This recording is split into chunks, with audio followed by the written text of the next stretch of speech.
Welcome back to Broken Electronics. I'm Lee, and I'm so glad you could stop by for the much promised continuation of last week's video.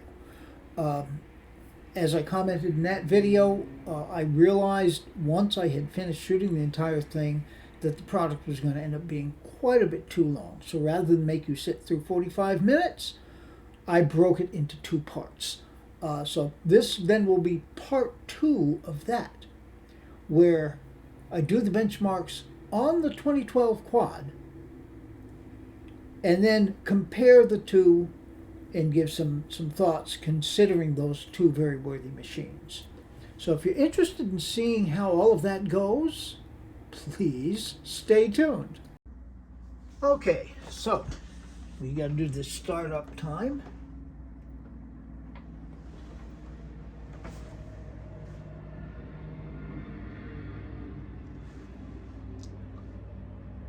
Truck went by out there. It did chime. There is a highway ramp immediately behind my house.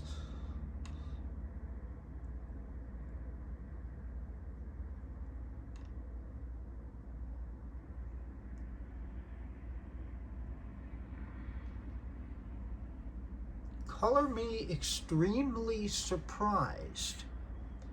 33.93, substantially faster. And what surprises me about that, this is on a SATA 2.5-inch SSD. I'll be darned. Okay. So, quick look at about this Mac. And we're here with the 2.6 gigahertz quad core i7 with Intel HD Graphics 4000. Now that's a different integrated graphics and somewhat older. We'll see if that makes a difference as we progress with the tests. All right, moving this right along, let's go straight to Geekbench. No. Okay, and we'll run the CPU benchmark. Stay tuned. By the way, I'm not sure if I had mentioned this. This is a different Mac Mini than the one that I had upgraded in the preceding video. The reason I made the switch was simply because I discovered in booting this one up, this is a 2.6 gigahertz quad-core i7. The one I had been working on is 2.3, so I figured if we're going to do the comparison, let's do it with the more powerful of the two. All right, stay tuned. All right, for what it's worth, the elapsed time and running the test was 9 minutes and 28 seconds, whereas it was 8 minutes and 8 seconds on the 2014. We've got 695 single core, considerably slower than the 2014, which was 1084, and a multi-core score of 22.76, which is ahead, which we would expect, 2120. Not huge differences, I don't think. Okay. On to GPU. And we shall run OpenCL. Stay tuned. Well, this is certainly taking a lot longer. It's been here on horizon detection for 4 minutes plus now, and I don't see that progress meter moving. On the other hand, what's different from the freezes on the 2014, oh, this is OpenGL, that frozen metal, it ran OpenGL fine. There, the clock would stop. Here it's still moving. I've still got the mouse going. The caps lock light comes on. So I'll tell you, I'm just going to let this run until one of three things happens. It finishes, it freezes, or I have to go to rehearsal tonight, which would be like 5 hours from now. Oh boy, stay tuned. Saints be praised. It moved on to edge detection. And it's only saying 18 minutes. Now, the counter has been kind of erratic during this, but maybe it'll actually finish. Stay tuned. Okay, we'll play a little game while I'm sitting here doing nothing. I suggest that you pause the video and then go down to the comments. Put in your guess about how long this test is actually going to take. It's been 25 minutes. The clock's a little erratic right now, but I think it's roughly correct. It's just not updating second by second the way it was. Is it going to take over an hour? You know, so we're over under 60 minutes here. I'd be curious to see what to think about that. And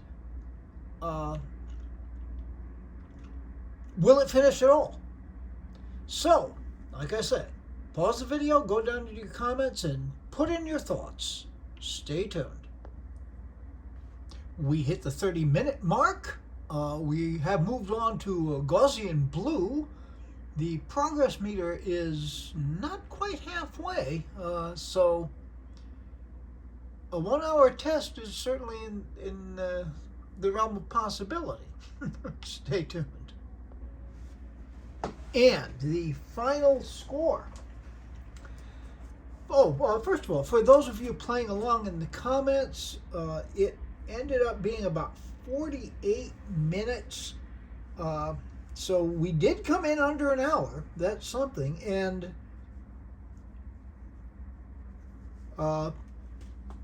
give it full credit. It actually did finish with a score of 518.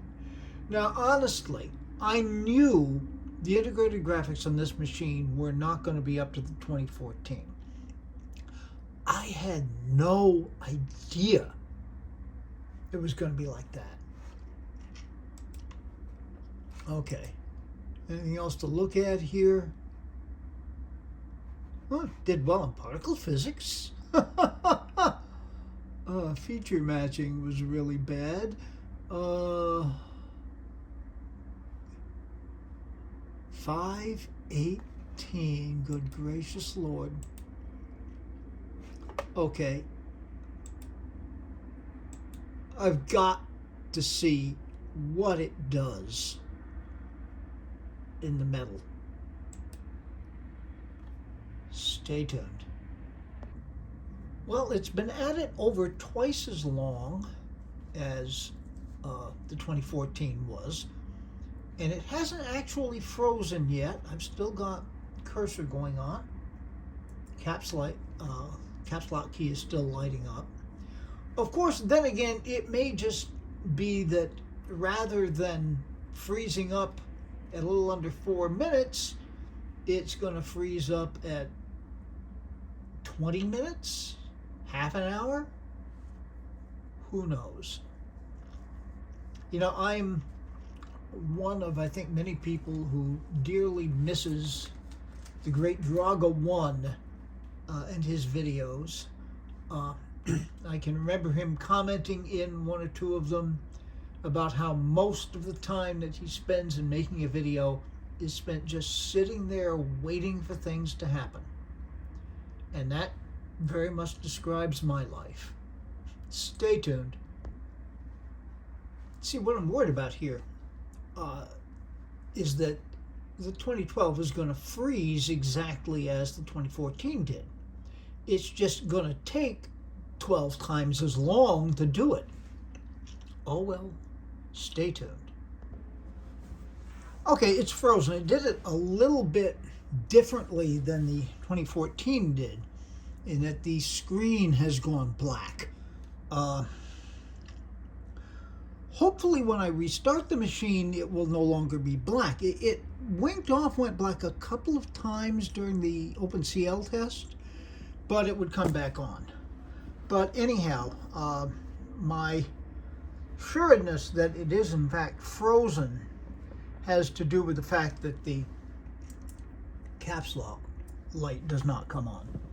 All right, so I'll force it off and restart it. Stay tuned. Okay, continuing on as though nothing had ever happened. Everything looks fine. Let's go to Blackmagic and start this test. So far about what I'd expected.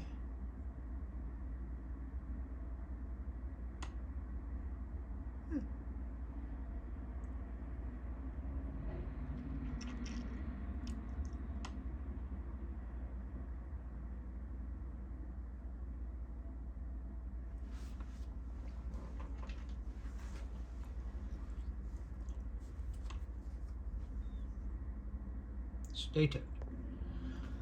Okay, so this is a pretty good average of what we've gotten. 486.3 and on the write and 511.3 in the read. The read had hit up a little higher than that, but yeah, given that we've got a 2.5-inch SATA drive as opposed to the NVMe drive, this is to be expected. In fact, probably a little closer than I would have thought. All right, Cinebench.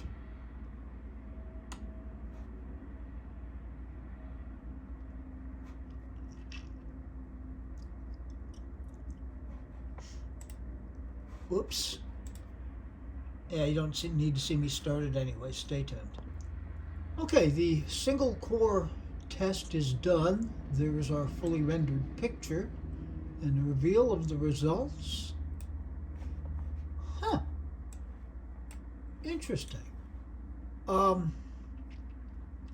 649, whereas the 2014 was 776. Now that's a noticeable difference, but it's not as much of a difference as I'd been thinking.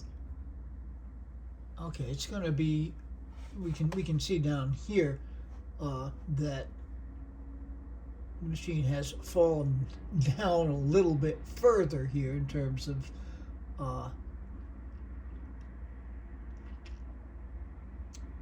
where it would have been. The this is more about the area that 2014 would have been in, but not that much further down. Okay, let's see what the multi-core test does. Stay tuned. Okay, multi-core is done, and the result 3307, which compared with the 2014 smokes it. Yeah, and that's what I was thinking. Yeah, there's a subjective bit to this as well. Just in watching the renders, the single core test seemed to look like it was going almost exactly the same as the 2014. The actual score was a fair amount lower, 25 points. But the multi-core was 2008 in Cinebench, 33,007. That's a lot. That's a lot. Okay, so much for Cinebench. Let's go to Performance Index 64. Okay.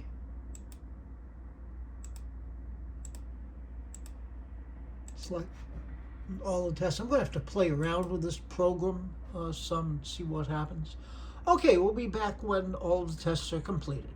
Stay tuned. Okay, Performance Index 64 just finished its test. Let's have a look. say the single core score, which is the second one there, 36.57, which is well under, yeah, 776. No, wait a minute, I'm looking at Cinebench.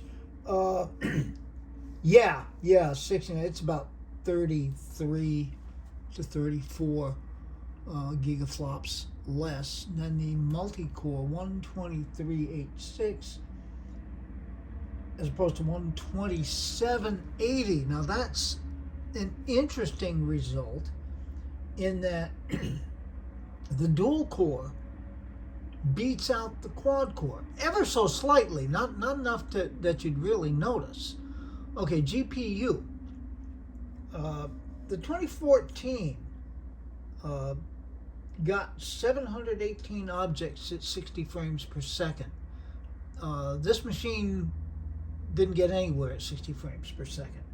30 frames per second, which is a watchable frame rate. Here we had 1,140 objects, and the 2014 had 1,642. A pretty big difference, but still watchable. I mean, heck.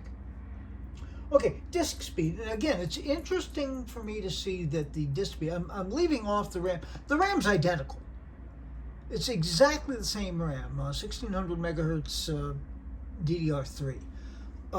So the disk speed tests, again, not absolutely identical to Blackmagic, but in the ballpark. 479.5 for the right and 528.9. Again, the 2014 with its NVMe SSD beats it, not by as much as I might have thought. Okay, and then USB, well, the USB bus is exactly the same, USB 3.0 in both cases. The top speed interface bus speed, 1,280 as opposed to 2,560, so it's more than double. Now, I want to say a word, before I get into an assessment of the two machines, I want to say a word about Performance Index 64. I just happened to see it. I logged onto the App Store to download Cinebench and Blackmagic Speed Test, which I'd used before and I knew would be in there. And when I did, this happened to show up. You know what this is? This is like a continuation of Xbench. Xbench was the primary benchmarking app for PowerPC machines, and then Intel up actually to Mojave. Xbench would run in Mojave. It was a 32-bit app. Performance Index 64. This is very much like a 64-bit version of what Xbench used to give us. Now I'm going to have to play around with it, see what the modern tests are like. The test of the future, you've got to pay for it. I'm not ready to do that just yet, but this is a good program. This is a very good program. And I'm thinking that in future things that I might do, if I do them using benchmarking, we'll hit primarily Cinebench and Performance Index will be the way to go. All right, now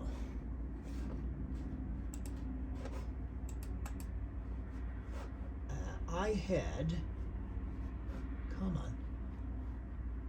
on, hidden the dock.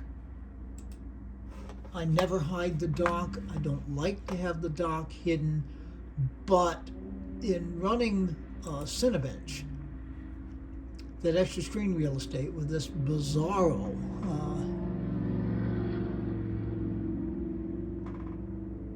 where is it? Minimize windows, automatically hide and show the dock. Okay, we'll disable that. All right. Okay. I had thought going into this that the 2012 would win out and win out pretty handily. I was wrong. If anything, the 2014 won out. It's only a dual core, but both those dual core i7s are quite a bit more powerful than the i7s that are on the 2012. Graphics, there isn't much comparison. Graphics they're all integrated graphics, but they're much more powerful. I had thought they'd be a lot closer, that the 2014 would win out by a bit. This speed is not as big an issue as I would have thought it would be. So, in all, adding in my own subjective feelings, the two machines are very, very close. There's not that much to tell between them. My heart wants to go with the 2012, but intellectually, I think probably the 2014 edges it out. The CPU cores. Remember that with most basic computing tasks, is what you're going to use a machine like this for, you're really not taking big advantage of multiple cores. A lot of it is just single core, and single core here is much better. Although both of them, Behemoth, they both feel very snappy. Things happen quite quickly. Kind of the same with the GPU situation. The benchmarks tell us that the 2014 is considerably ahead. Subjectively, I just don't notice that huge a difference. So either one of these is going to do well for you.